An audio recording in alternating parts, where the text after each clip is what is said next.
Boys, sit back, relax, and enjoy the show. Pat yourself on the back, maybe, because we were right once again. I know, on this channel, I am right about pretty much everything when it comes to this sort of stuff, but it never gets old now, does it?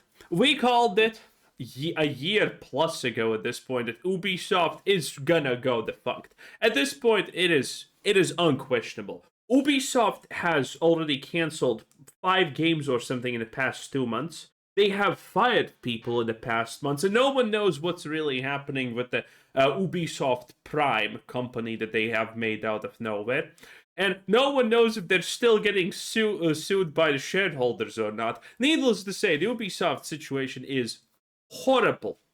Beyond horrible, actually. And now there's news that Ubisoft cancels more games. And another studio shuts down. Now, personally, again, I am not surprised in the slightest, but some people are. I didn't think it was possible to have even less faith in Ubisoft than before, but here we are with the latest developments.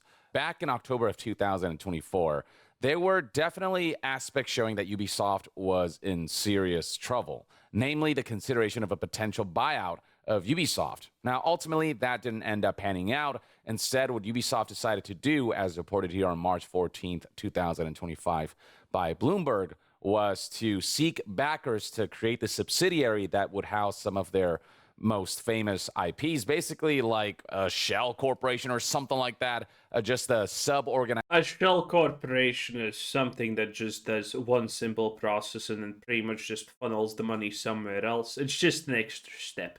This is not a shell corporation. The situation is really bad because whenever you're trying to split your company and give all the good stuff to one part and then all of the debt and bad stuff, and by the way, that's somehow legal. Why that's legal, I have no idea, but it is. Make it make sense. I wonder why we are dealing with pretty much a financial crisis every 4 years. I really wonder when stuff like this is allowed and legal. I really wonder how these things keep on happening. But anyway, yeah, when you're doing this, you're pretty much admitting that you are in the worst possible state ever. That you have no money to pay anyone back of your debt, and you have no prospects for any of your future money. This is pretty much economical Minecraft. For their top IPs. And then on March 27th, 2025, they made it official. They said right here that Ubisoft accelerates its transformation by laying foundation for a new operating model with the creation of a subsidiary and injection. Also, at some point, by the way, Ubisoft said that they're gonna go AI because that's the future, baby. Of 1.16 billion euros of cash from selected investor Tencent. And through that, what we learned was that they're going to carve out a subsidiary that would be all about Assassin's Creed, Far Cry, and Tom Clancy's Rainbow Six. Except I don't know how just shifting some things around will ultimately help what the core issue is, which is leadership and the kind of lack of creativity or a lack of boundary pushing. It's not even really leadership. Everyone who works at Ubisoft is a despicable, evil activist that hates gaming, hates gamers, and wants to push an agenda. The reason that Ubisoft turned to shit was the reason because they allowed people like that inside of their company, and then those people inevitably got more people like that inside of their company. Ubisoft doesn't make games. Ubisoft makes political statements at this point. There is not a single game they have released in the past at least 7 years, I think, that has not been a legitimate political statement, some kind of woke artistic piece on the world. It's disgusting. Experiences and products on the part of Ubisoft who are sticking to formulas that they know and that they know are safe, and are sticking to a lot of trend chasing. And those are the aspects that really need to be fixed. Creating a subsidiary that ultimately changes nothing. I don't know how that was ultimately going to help Ubisoft. It's strange that the new subsidiary is not taking their quadruple A first game ever, Skull and Bones. I am very surprised Ubisoft is not valuing the first quadruple A IP. You know, the pirate game where treasure is wood and cannonballs. I'm not kidding. There's no treasure in a pirate game. You actually just get a wood and cannonballs. It's really bad. Now, with the most recent developments, Ubisoft has found itself in a situation where faith on the company is so low. I remember, by the way, who was one of those stupid shills that tweeted out Ubisoft is doing great, and they showed this slide and it's like up 10%, and that 10% was like, wow, the Ubisoft stock is worth like now $1. Wow, they're doing great. Dude, these people just lie to our faces and they don't even care. It's amazing. No wonder they lost. Because the average person is not stupid enough to fall for your lies, okay? You're gonna show me this graph, and then there's gonna be like, oh, today it was plus 1%, and you're gonna tell me Ubisoft is doing great? I'm sorry. That 1%, how exactly does it go up against this part right here? I mean, is that really good? 1% up, it's doing great? Even on the part of investors, that Ubisoft's stock price is at less than $1 per share, 95 cents per share. I don't know that we've ever seen Ubisoft stock dip this low. The lowest I see in this Google chart right here is back in like 2012 when it approached, $1. But yeah, suffice to say that Ubisoft's stock price is some of the lowest, if not the lowest we have ever seen in company's history. I actually wonder how the hell did Ubisoft even get to $25? And it all has to do with Ubisoft's recent announcement detailing how they plan to transform the company, and all of this is detailed right here by Video Games Chronicle. And as part of this transformation, one of the things that Ubisoft felt obligated to do was cancel a bunch of projects, delay a bunch of others, and close down some studios. Or as Video Game Chronicles puts it right here, 6 games canned, 7 delayed, and 2 studios closed. This was confirmed directly by Ubisoft. And for years now, this has just been such a common. You know what I wondered at this point? I really wondered what the hell is Tencent's end goal at this point. Because Tencent is not a company that just takes over other companies. They find companies to invest in, and then they invest, and they don't even actually push stuff. Tencent is very much just about making profit. That's what has made them successful in history. They go in, they give money to something that they think is gonna become big, and then they claim the rewards for that. Tencent has never been actually ever about taking over and buying out companies. This Ubisoft situation is the first and only time this has happened. A lot of people, a lot of dumb people, I'm not gonna point names, Luke Steffens, Mr. Matty Place, Shill Up Fix Their Life, a lot of, not gonna point names.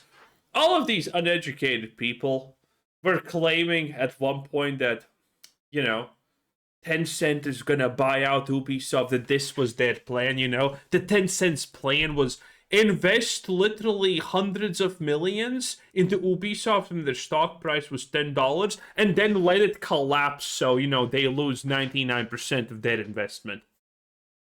Unironically, these people were saying garbage opinions like that. I'm not saying college is the best way forward, but man, some people didn't even finish kindergarten, okay? That's all I'm just gonna say.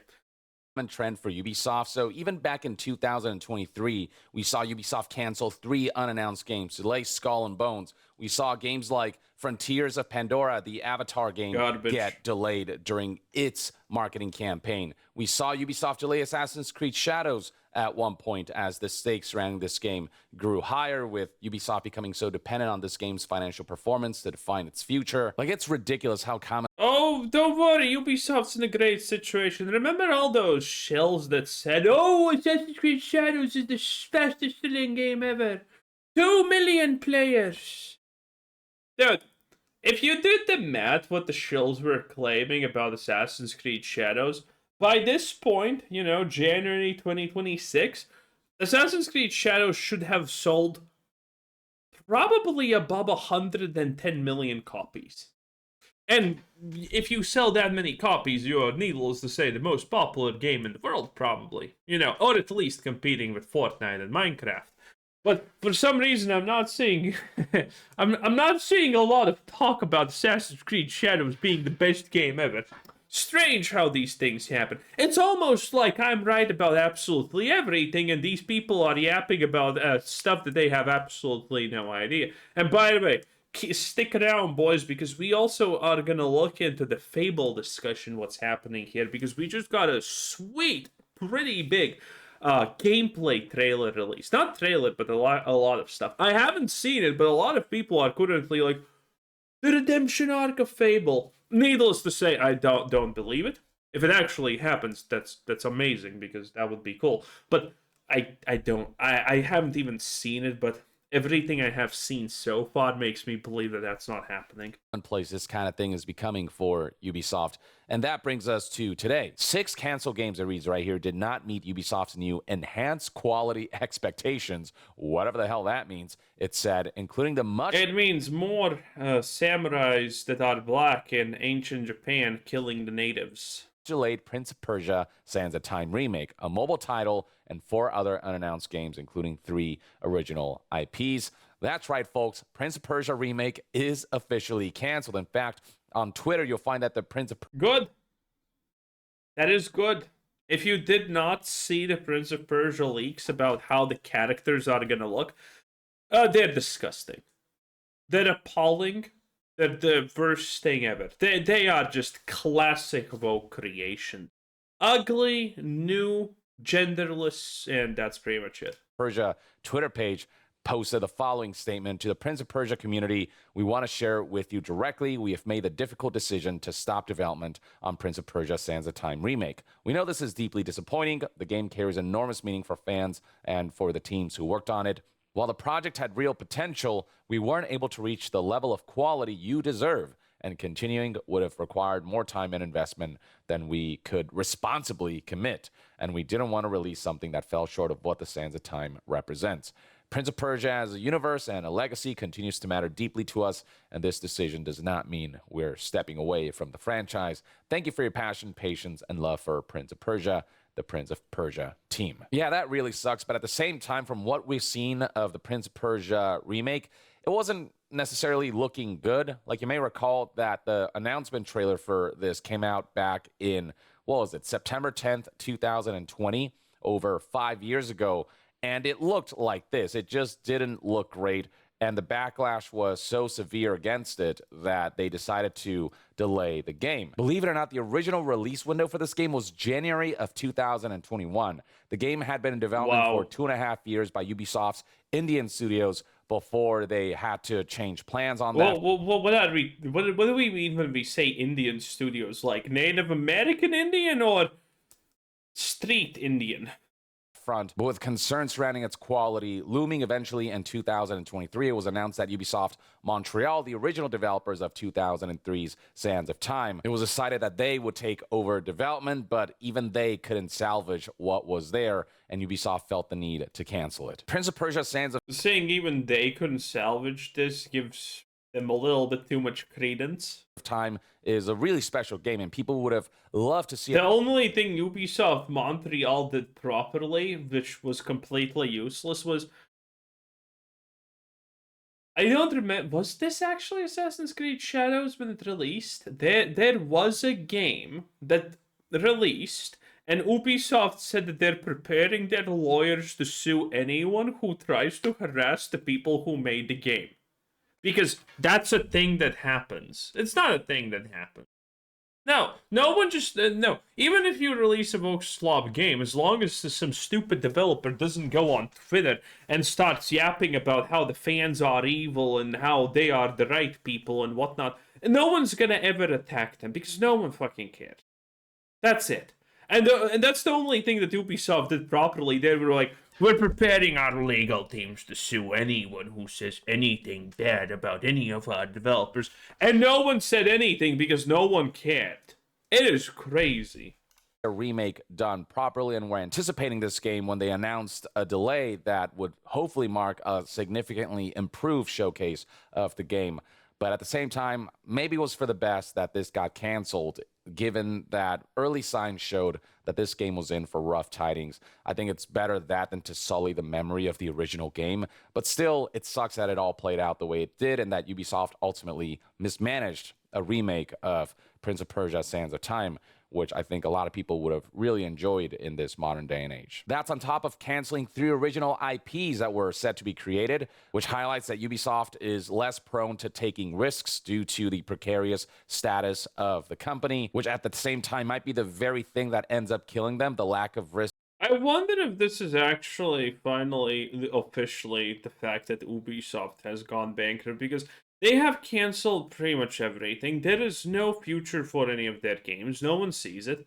And I mean, the money that Tencent gave them was to pay off some debt. So they so they don't really still have an operation budget, at least as far as I understand.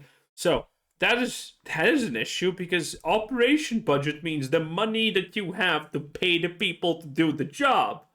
Without that, there's no job to be done, because you can't pay the people who should be doing the job, which is a pretty bad situation to be in.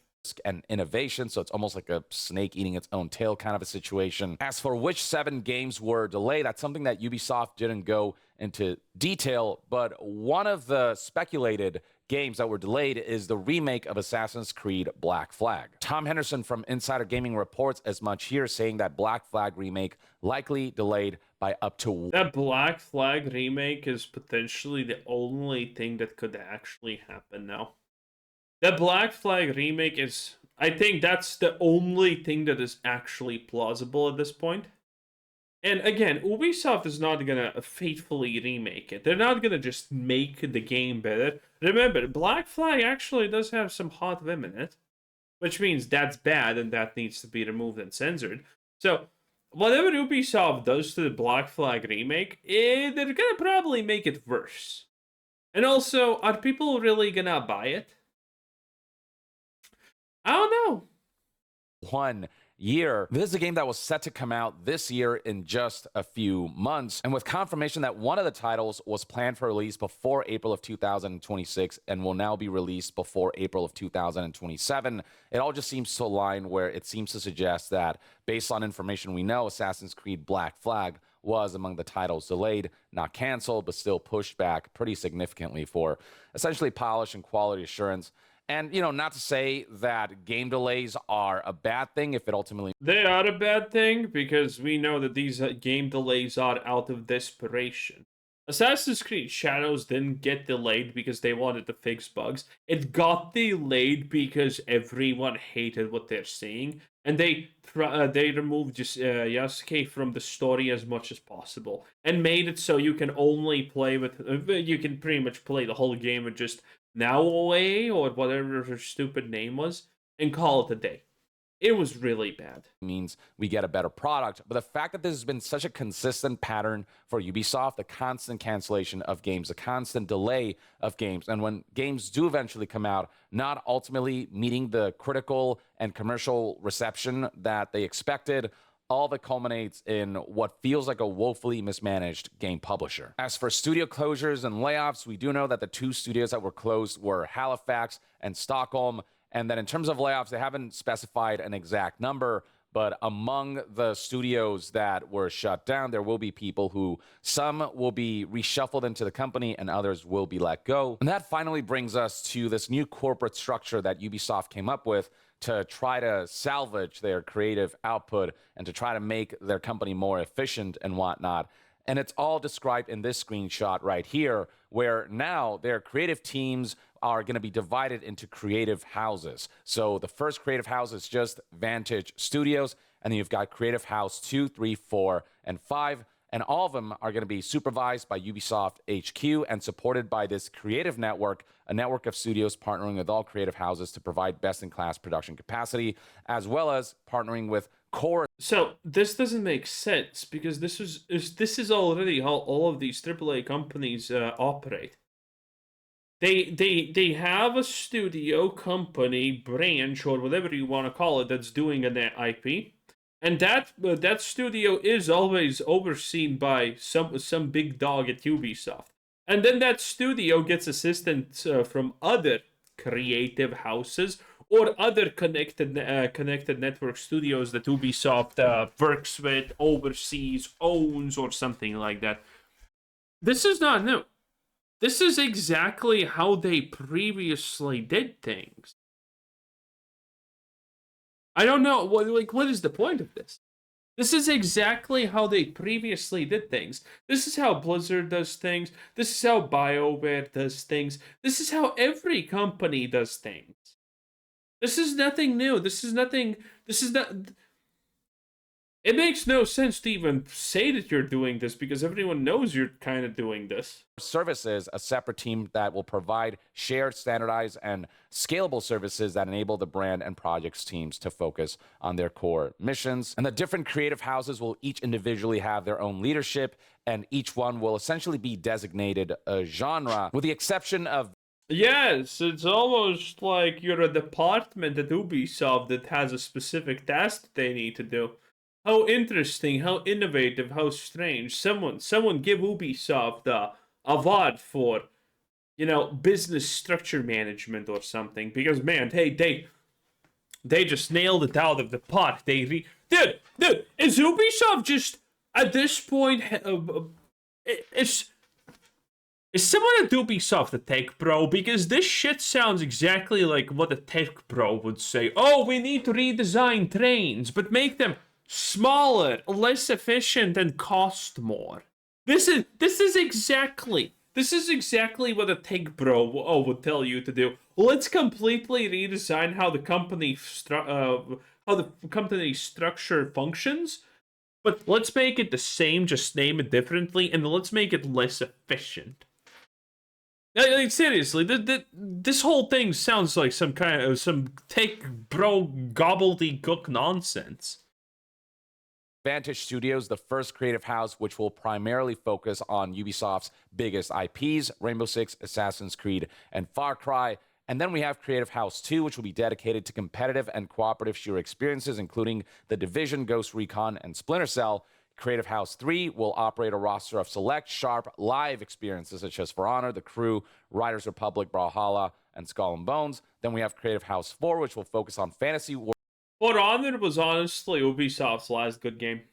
For Honor was actually a good game.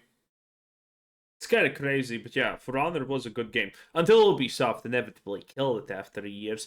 But For Honor was a good game. Worlds and narrative-driven universes like Anno, Might and Magic, Rayman, Prince of Persia, and Beyond Good and Evil. And yes, apparently Might and Magic is already happening without their purview, which is a good thing.